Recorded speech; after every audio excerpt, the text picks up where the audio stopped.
This is CNN Breaking News.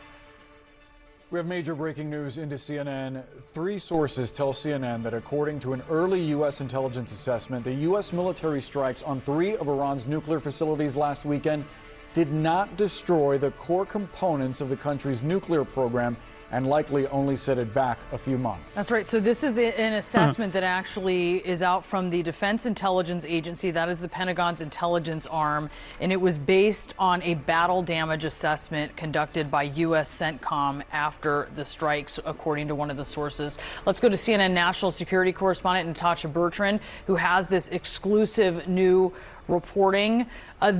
Your silence is deafening. Why didn't you go to New York and go on the Sam Cedar broadcast? Is it because you hate Jews? That's crazy. That's crazy. This is to that question that has been asked about how much damage has been done. This is a real question. It's also a political question that has been to something that Donald Trump. Remember, what did this accomplish? What did we accomplish here? We spent a fuck ton of healthcare units, okay? Every military action should be every metric of looking at military action should be judged by how many healthcares did it cost, okay? Even from the American perspective, how many healthcare units did we waste on this? What were the military objectives here? Targeting the Iranian enriched uranium, targeting the Iranian nuclear facilities. And obviously, the major objective here is to do regime change swiftly and efficiently, create popular mobilization, take advantage of any sort of sectarian infighting that takes place in Iran. None of those happened. Not a single one of these military objectives were accomplished. And in the process, hundreds of Iranians were killed. Almost 30 plus Israelis were killed in the tit for tat in the back and forth between Iran and Israel. Israel's air defenses looked not so great, you know. And that is with the entire Western world backing Israel. So what happened? Nothing.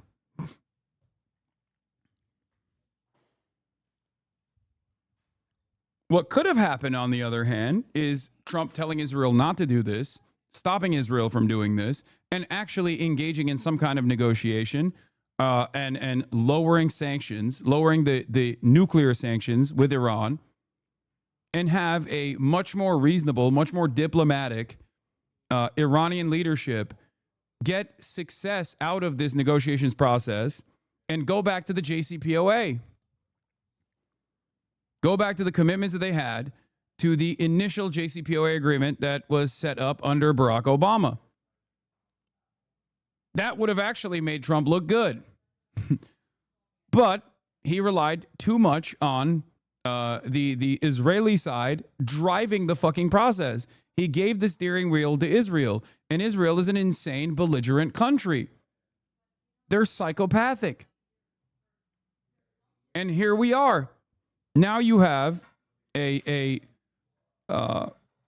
you have an Iran that is angry and understandably resentful, that is slated to leave the International Atomic Energy Agency, who might actually work towards nuclear proliferation down the line in an act of determining sovereignty, in an act of creating some semblance of protection for themselves.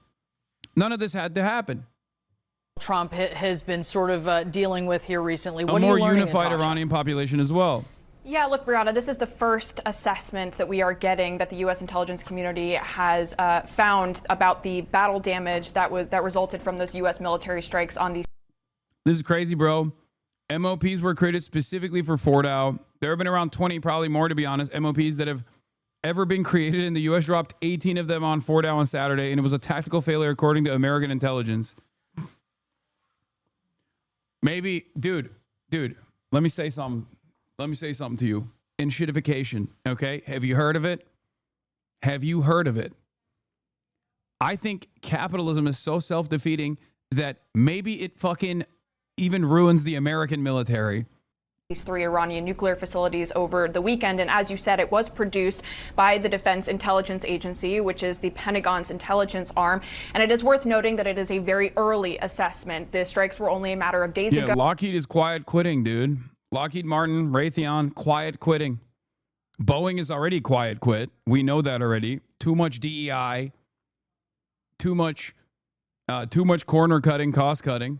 And the intelligence community is still gathering intelligence. They are still working to come up with a full, comprehensive picture of what exactly happened here. But based on a battle damage assessment that was carried out by U.S. Central Command, essentially looking at the images and looking at what was actually damaged, the Defense Intelligence Agency has assessed that the core components of Iran's nuclear program are largely intact, and that Iran's nuclear program has essentially only been set back by months. Now, we presented this information to the White House for comment, and White House Press Secretary Karen Leavitt, she did acknowledge the existence of this assessment, but she said in a statement that the administration disagrees with it. She said, quote, "This alleged assessment is flat out wrong and was classified as top secret, but was still leaked to CNN by an anonymous low-level loser in the intelligence community. The leaking of this alleged assessment is a clear attempt to demean President Trump and discredit the brave fighter pilots who conducted..." Dude, this is so lame. Oh my God, this is so soy. This is so unimaginably soy. Dude. Incredible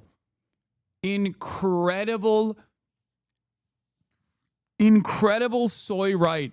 Incredible things are happening on the soy right.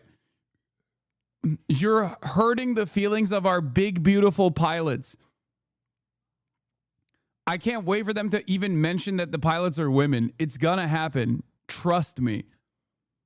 Okay?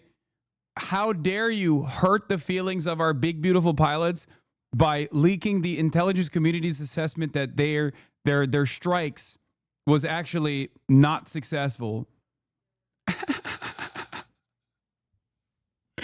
How dare you? I do worry that this kind of quote unquote leak might be coming from the hardliners that want, like, the more hawkish elements within the State Department that want to continue bombing Iran. I don't know, that are just like super invested in Israel's ambitions here. That is something that I worry about a little bit. Taking advantage of Trump's insecurities to be like, oh, you didn't do it? Well, I'll show you. I'll do it right this time. You know what I mean? That type of thing. A perfectly executed mission to obliterate Iran's nuclear program. Everyone knows what happens when you drop 14 30,000-pound bombs perfectly on their target. Like, I don't know if we're having a serious conversation here for a brief moment. Those brave, beautiful warfighter pilots, okay, are war criminals. What they engaged in was a war crime, okay? I know that this is a scary thing to broach for a lot of Americans, but like, it doesn't matter if it's an American pilot or an Israeli one doing this. When you fly into a foreign nation's airspace with the express purpose of blowing up their nuclear facilities, what you are doing is a war crime. What those pilots were doing, even the female one, okay? Girl boss war crimes. That's what it is. I like that we don't even think about that. I like that is not even a matter, that is not even something that's in consideration here. Like, no one is even entertaining the notion that, like, this is actually, one, an act of war, and two, a war crime. I truly feel crazy about, didn't the UN guy say it was legal though? Wait, what do you mean? What? Anyone that sanctions a tactical first strike, that anyone that sanctions a tactical first strike against nuclear facilities is insane, okay? There is no world in which this is appropriate or allowed. And it probably wasn't a UN guy. It probably was a fucking NATO guy. Yeah, it was, it was Rutte. He wasn't the UN guy. He's the NATO General Secretary. And of course he said that. That's NATO. That's not the United Nations. Here, I'll give you an example from the not so distant past. Russia was engaging in a battle near a Ukrainian nuclear power plant. Do you remember how terrified everyone was that Russia was doing this? The dynamic doesn't change when America does it, because the actual war crime here is hitting a nuclear power plant. And it did get hit. Yeah, Zaporizhia got hit. Like numerous nuclear power plants were under fire in the process. That doesn't change when it's like the receiving, on the receiving end you have not Ukrainians but like Iranians. You know what I mean? That's like not allowed or appropriate. It's total obliteration. Now, it is worth noting here that there has been dissent, I should say, within the intelligence community, within the defense community, about just how much of an impact these massive bunker buster bombs would actually have on Iran's nuclear facilities. It was far from certain, given that these bombs had never been tested in an actual combat scenario, whether they would actually penetrate those very, very deep underground tunnels that lie underneath these nuclear facilities. And what we are told is that as of now, this Defense Intelligence Agency assessment, it does conclude at this point, again, it is still very early, that those underground facilities. Yeah, NPT is completely destroyed since a country doing everything right got its nuclear facilities attacked. Why most nuclear armed nations even did not condemn it. From here on, the NPT means nothing is also correct. Like, what good is any of this? What good is the Treaty on the Non-Proliferation of Nuclear Weapons, also known as the NPT? What good is that but a piece of paper to wipe your ass with if all of the fucking signatories are openly stating that this is actually very cool that America hit a fucking country's nuclear facilities that was actually abiding by the same fucking treaty? What are we doing? This is what I mean. If it's the rule of the jungle, then, and it's might is right politics, then everyone has to get more militant. Do you understand how this makes the world a less safe place? Do you understand how America's belligerence and Israel's belligerence in the global stage is making the world a less safe place?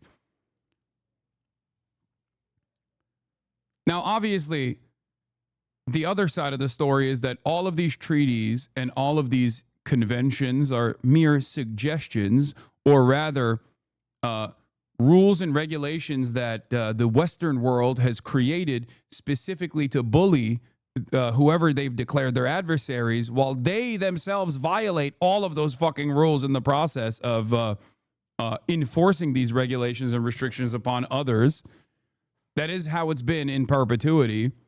That is what Western dominances look like. And now that America's time is passing as the singular sole global hegemonic superpower, other countries that are regional powers are also themselves violating these rules. Also, yeah, this was the other thing. Brigadier General Ismail Qaani, commander of the IRGC Quds Force, is alive and well. He appears in public